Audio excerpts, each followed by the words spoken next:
Hi everybody, in this video we're going to learn how to deploy an EKS cluster with Terraform. Now first things first, let's go ahead and just take a look at the code really quick. I'll go ahead and zoom in here a bit. Now this code is going to do a few things. Number one, it's going to pull down the Terraform provider. Next, it's going to create the EKS role that's needed to deploy EKS. It's going to attach a few policies that you can see on line 35 and 40. And then it's actually going to create the EKS resource itself. Next, I'm going to create a new role because we're going to be deploying via Fargate. So it's almost like serverless Kubernetes in a sense. The worker nodes don't run on EC2 instances. They just run serverlessly. So what we're going to do is we're going to create a role for Fargate. We're going to attach some Fargate policies. And then we're going to create the Fargate profile itself. So as you can see, I have the code right here in this repository under this directory, and that's what we're going to have to call upon in our environment.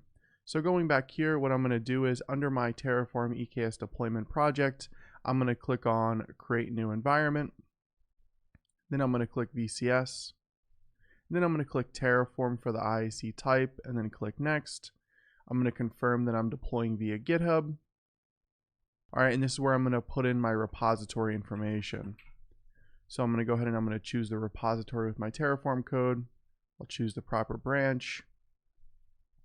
And then the folder itself. So again, if we go back here, we can just go ahead and literally just copy this folder name, pop it in here, and then this is where the main.tf and the variables.tf is located. Now we're going to look at the variables.tf in a second, but before that, let's go ahead and click next, and we can see our variables here. So I went ahead and I added these variables.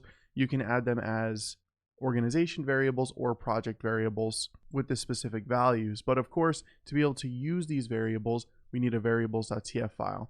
So if we go back to our code here and we take a look at that, we can see these variables are configured, but there's no default here. So there's no value here, and there's also no TFRs file here. So we're literally just pulling the variables right from here. So let's go ahead and click next. We'll give this a name. We'll say EKS Terraform. We can choose our workspace if we want to. We can also store our TF state right here if we want to, but that's entirely up to you. Next, we'll go ahead and we'll click done. And as we can see, our deployment is now starting. And we can see the git clone occurred, loaded any variables that were needed, did the initialization, and now it's going to go through the Terraform init, plan, apply, all that good stuff. And of course, this can take a little bit because to actually do the apply, it's going to go through and it's going to create all of the resources. So just like if you were running Terraform locally, it could take a little bit depending on how long the resources take to create. So let's go ahead and pause for a second. Well, probably not a second, a few minutes. Actually, before we pause, we can see here that we have the Terraform plan and we're going to have to approve it.